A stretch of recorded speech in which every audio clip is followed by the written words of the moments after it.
myself Dr. Kavya Shri. Today we will going to discuss about the state. It is there in the syllabus of Karnataka State Open University in political science for first BA. It is unit number 3. Let us discuss about the state. Actually, state is a central theme of political science, because basically political science itself is a study of state, because various other institutions, theories and issues have been stated or studied within the framework or a context of state. So that is the reason why it is very essential to know about the state. So the state can be helpful for understanding the other aspects of political science too. So that is the reason why we cannot ignore this. And we can remember Gardner, who defined state as political science actually begins and ends with the state. This shows that how much state is important in the study of political science. So all the aspects of political science which actually surrounded with the state. So for this what do we call significant words, now let us try to discuss about the state. Here in this chapter we will going to learn meaning, definitions and elements of the state. So let's begin with the meaning of state. The state must be universal as well as most powerful of all other institutions inside the political process. So the state is natural institution. It's natural because which is born out of an instinct of mankind.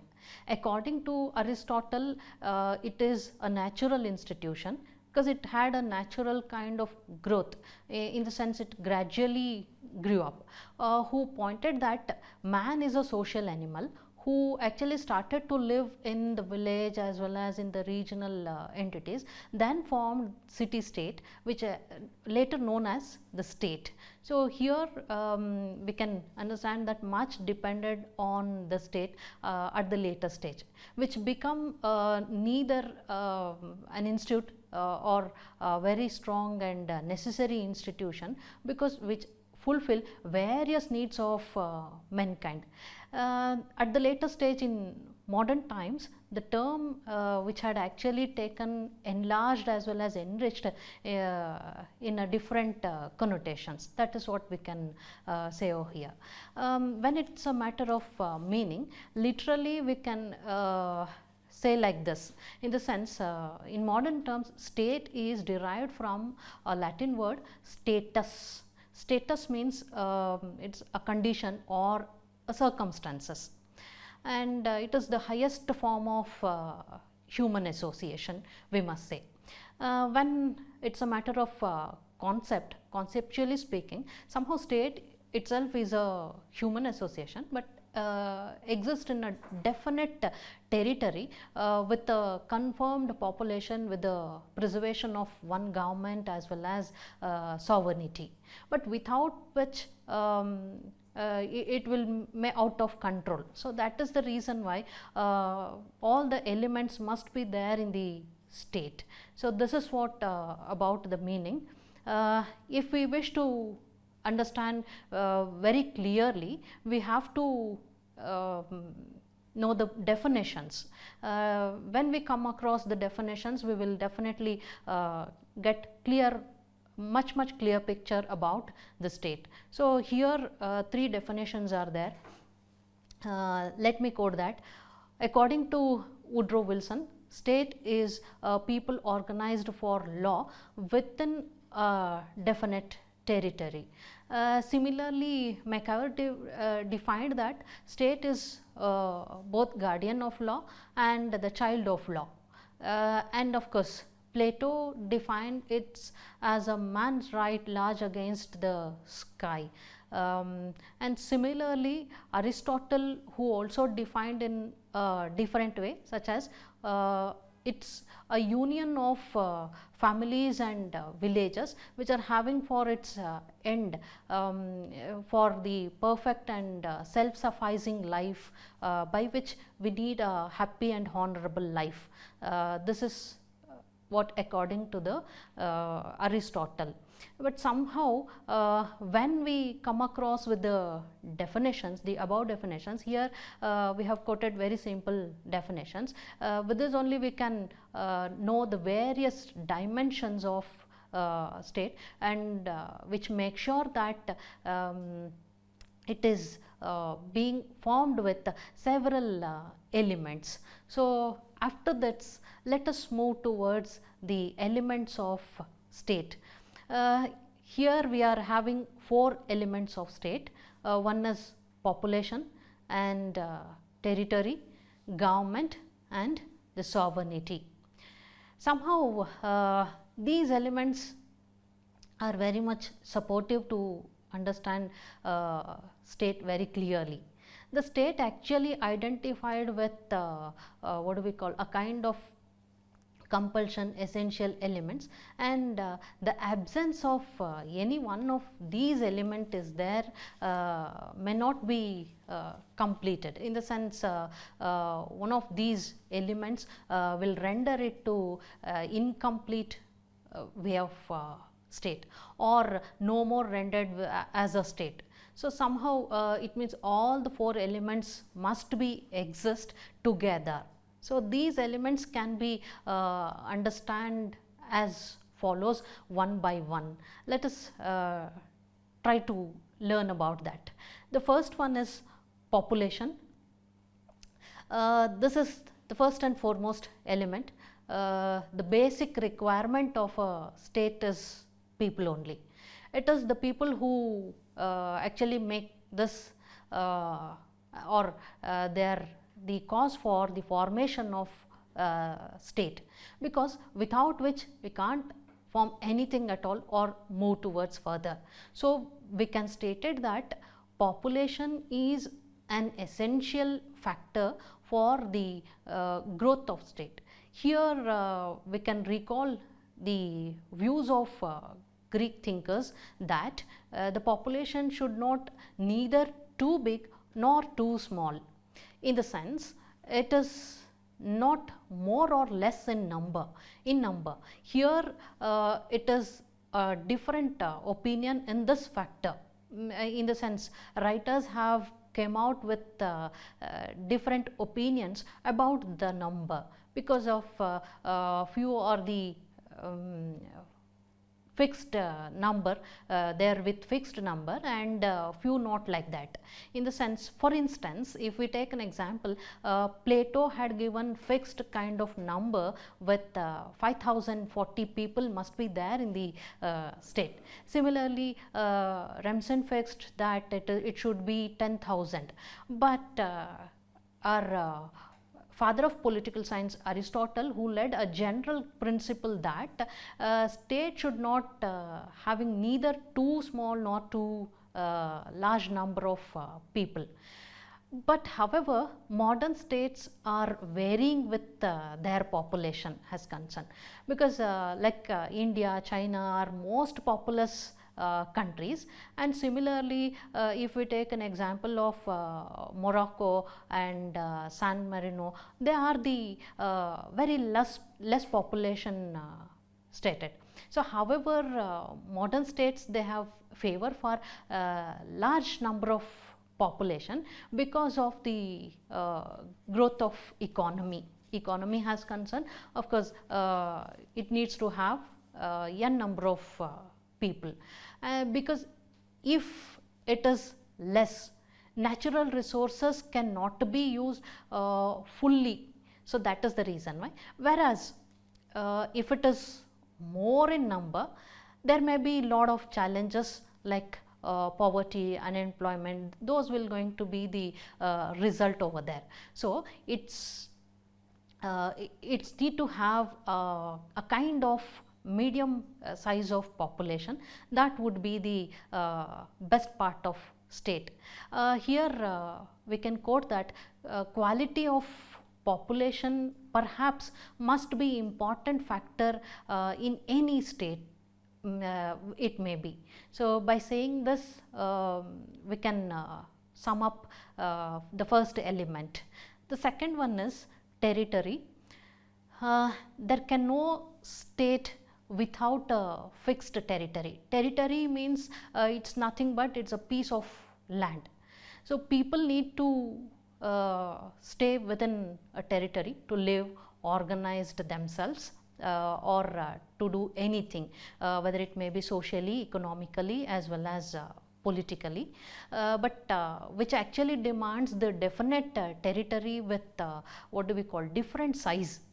Territory must be there, definite territory must be there, but it may be having different kind of sizes. So, states have small unit of land, in some cases, and in some other cases it may be having a huge amount of land, like as we know, Vatican City and the other states are having very small size of state, and larger size we can give some examples like that, USA, USSR and other states. But however, both are having their own kind of merits and limitations here also, because suppose there is a small states where can achieve the unity and prosperity within the state. Similarly, if we have very large or vast state which ensure enormous resources for its overall development or growth of a nation. So, here it has a land, water surface and air as its resources. They are very essential for human life. But even in an ancient time itself, which has suggested very well in the study of political science, because they have came out that territory should neither far away from water or nor very nearer to that. But even today it is very important for all of us because of natural happenings, where must be some compulsions in terms of population and even the other elements too. It may applicable for the other elements too. This is what about the territory. And let us move on to the next element of state, such as government. Being a students of political science, we must understand what do we mean by government. As we all know, it is the third element of state. It is it just having an essential as well as a kind of peaceful existence of state with the help of government itself. Then what it is actually, it is an institute or an organization, but state may not be complete even without the government, because which need to have avoid chaos as well as anarchy in the state itself. So, it is a working agency, in simply we can put it like that, working agency of a state, because all the functions of the state they have been carrying out by the government itself, and it also exercises the coercive power and authority. So, government is actually a political organization of a state, where actually composed with few kinds of members, whether they may be duly elected or selected, whichever it may be, but it will going to have them. But usually it composes with an organizations or organized, even some branches are there, organs are there in the government itself, like as we all know, legislature which will going to make the laws, executive which will going to implement those laws, as well finally judiciary will going to be there, which will going to confirm the laws, intercept and also make the applicable, it will going to make them apply in our day to day life itself. So, the forms of government or types, whichever it may be, there is no such kind of rules are there or which have been mentioned over there. Difference will going to be there in each state. So that is the reason why we can say that there is no specific kind of subjectivity and all for this thing. Nothing is prescribed, but the essential element, being an essential element, this is also plays a predominant role in the political activities of a state. But any form of government is necessary for the perfect state. We must say that, of course, yes, it should be essential for having a better state too. So with this we can sum up this particular element. Finally, we are having sovereignty. This is also one such important element, the fourth element. It is the must and the most important one for the betterment of state. The word itself means sovereignty means kind of supremacy or final legal authority, which all the above and beyond the notion of state, or even some kind of legal power which will going to exist in its own path. So somehow it is a distinctive element also, because some things can be distinguished in this purview. We must be able to take that part. What kind of distinctions will going to be there? It will going to distinguish all institutions as well as what do we call human groups. So that is the thing we can observe here in this part, in the sense sovereignty. So that is the reason why we can consider it as the hallmark of state. So here sovereignty has two aspects. Most likely internal sovereignty as well as external sovereignty.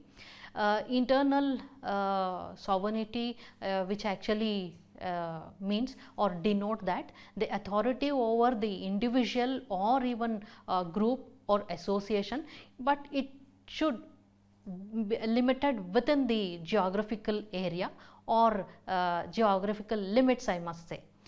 Importantly, supreme authority or a kind of concern must be there in the internal sovereignty. And the external sovereignty, which actually implies the freedom from alien rules. Alien rules or a control, we can say that. It may actually involve in any extension of sovereignty.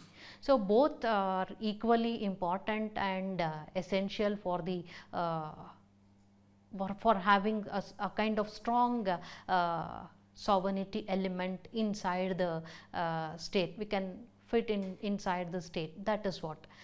So however, international recognition and permanence are also considered as the additional elements of state, but here still the above elements are there, which we are discussed already, the four elements. Those are actually crucial in the formation or existence as well as for the success of any state it might be. We need to have these four elements. So somehow the absence of any one of these is there, which will going to signifies the demise of state. So whether it may be state or statehood.